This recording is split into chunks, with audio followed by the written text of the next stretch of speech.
Think about how many times you've heard the phrase, "I'm not ready to date right now, but I'd really love to be your friend."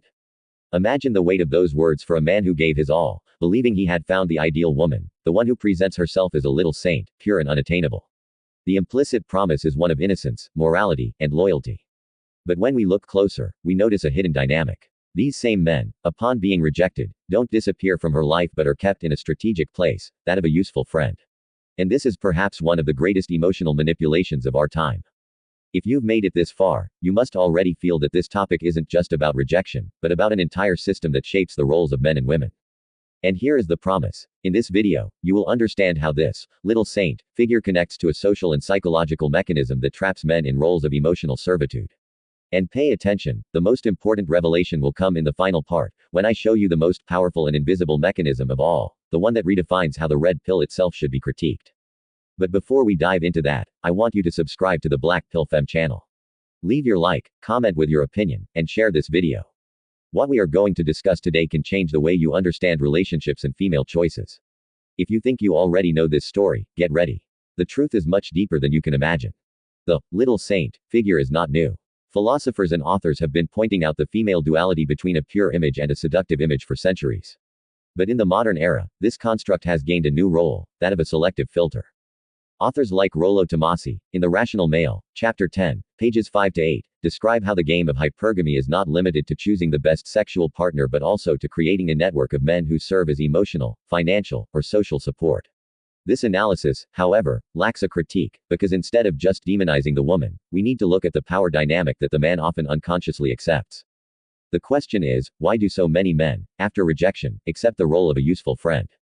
Is it just neediness? Is it naivety? Or is there something deeper, linked to the cultural illusion that patience and devotion will be rewarded? Think about this. How many men believe that by staying close, they will have a second chance in the future? This is the trap. The little saint never closes the door. But she never opens it either. She keeps the man in an eternal waiting room where he spends time, energy, and resources without realizing that he has already been eliminated from the main selection. And here's the most intriguing point. We're not talking about individual malice, but an almost unconscious strategy rooted in social patterns. Traditional red pill sees this as calculated manipulation. But the critique I propose is different. The problem is not just female manipulation, but the cultural system that encourages the man to accept rejection as an invitation to continue serving. This masculine complicity is the true fuel of the engine. If you've watched this far, I want you to leave a comment. Have you ever lived through this situation? Have you been placed in the role of a useful friend, even after investing everything in a woman who seemed to be the purest and most unattainable? Your experience can open the eyes of other men who haven't yet realized they are trapped in this invisible web. When we say that 99% of men rejected by the little saint end up becoming useful friends, we are pointing to a symbolic statistic that reveals the degree of emotional fragility in the majority. They not only accept the rejection but feel privileged to remain close. It's as if, by being invited to occupy this secondary space, they receive a consolation prize. But in practice, this prize transforms them into available resources, free drivers, late-night confidants, improvised IT support, tireless listeners to the heartbreak she will experience with other men. The psychologist Robert Cialdini, in Influence, The Psychology of Persuasion, Chapter 3, pages 40 to 44, describes the power of reciprocity, the human tendency to return favors even when the exchange is unequal. The little saint uses this in an almost instinctive way. By offering crumbs of attention or platonic affection, she creates a sense of debt in the man, as if proximity were an opportunity he couldn't waste. But the central problem is that the return will never be equivalent to the investment. This is where the critical analysis of the traditional red pill comes in. Many authors interpret this phenomenon only as calculated manipulation, but they forget to explore the psychological root of the man who accepts this position. The useful friend is not just a victim. He is an accomplice to his own imprisonment. By believing that his kindness will be recognized, he reinforces the role of emotional provider without a counterpart. Ask yourself, how many of you watching now have heard the vague promise that one day, anything can happen? How many have remained loyal to the hope that the little saint would, in the future, realize who truly deserved to be by her side? This hope, in reality, is an illusion cultivated to keep the man trapped. And it is precisely here that we need to question, what leads a man to accept the condition of a shadow when he could simply walk away and preserve his dignity? If you are following this far, leave a comment. What was the most common excuse you've heard for being placed in the friendship zone? Sharing this will help reveal how often these stories repeat and how universal this pattern is. The true trap of the useful friend is not just emotional, but also existential.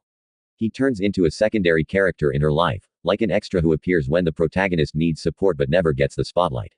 It's an invisible role, but it is indispensable for maintaining the image of the little saint.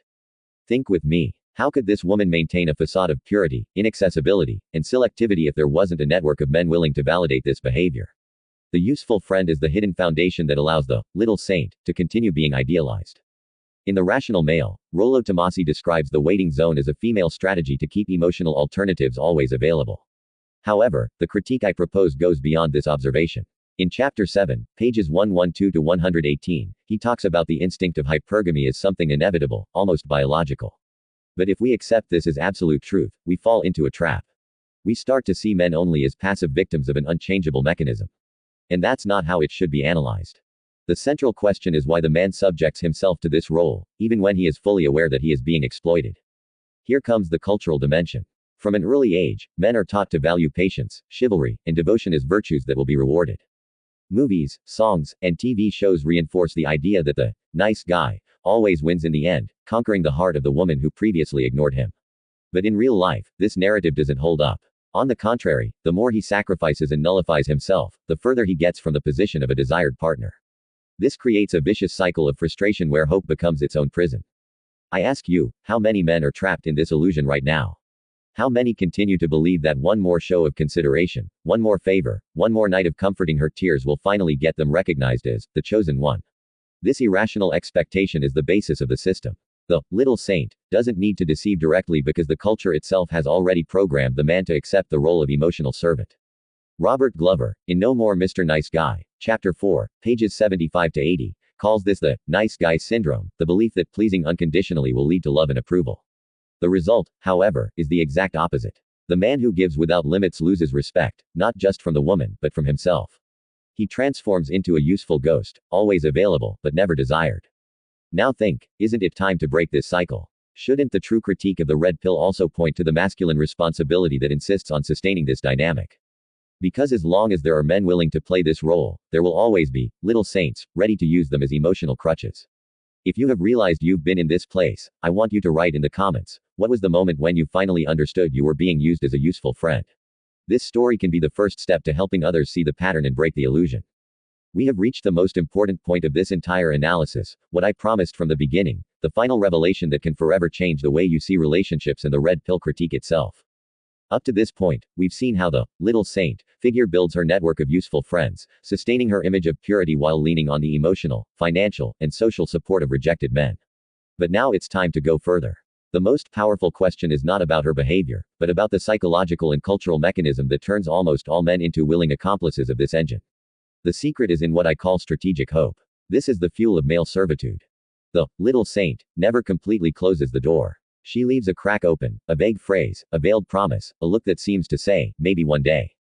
This small spark of possibility is enough to imprison the man in an endless wait. It is the most subtle and devastating manipulation, because it doesn't require anything explicit. The man himself feeds the illusion, without her having to make much effort. Jordan Peterson, in 12 Rules for Life, Chapter 2, pages 56 to 61, warns that the denial of reality is one of the greatest causes of human suffering. The useful friend lives in exactly this state. He refuses to see that the rejection is final because accepting it would mean facing his own vulnerability and lack of value in her dating game.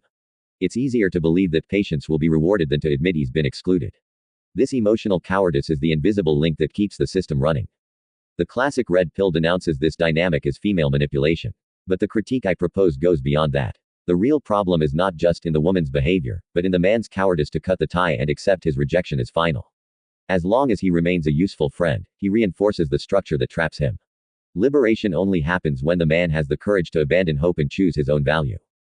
Now reflect. How many times have you preferred to believe in the vague promise that one day it might happen, instead of accepting the rejection and moving on? How many opportunities for personal growth and new relationships have you lost by being trapped in the illusion? This reflection is crucial because it reveals that the enemy is not just external, but within each of us. Robert Greene, in The 48 Laws of Power, Chapter 12, pages 98 to 103, teaches that emotional dependence is a form of slavery. By accepting to be the useful friend, the man gives away his freedom of choice, his energy, and his dignity in exchange for crumbs. But when he breaks this cycle, he discovers a strength he never imagined he had. Walking away is more powerful than any hope, because it gives the man back control of his own life. And here is the final revelation. The little saint figure only exists because the useful friend exists. Without him, she would have no stage, no support, no way to sustain her image of inaccessible purity. The real power, therefore, is not in unmasking the woman, but in unmasking the man who insists on staying in this role. The red pill critique needs to point to this blind spot. As long as men do not take responsibility for walking away, they will continue to feed the myth that imprisons them. If you watched until the end, I want you to write in the comments, do you believe the role of the useful friend is more the fault of her manipulation, or of his weakness? This is the question that can open a deep and necessary debate. And before I close, I invite you, subscribe to the Black Pill Femme channel. Leave your like, and make a donation to help us continue this work. Share this video with someone who needs to wake up to this reality. And don't stop here. On the final screen, I'll leave 2 more videos that delve even deeper into this topic. One on how culture shapes masculine naivety, and another on the secrets of hypergamy that no one dares to critique. They complete the vision you received today. Remember, the final revelation was the most powerful. But the awakening only lasts if you continue the journey.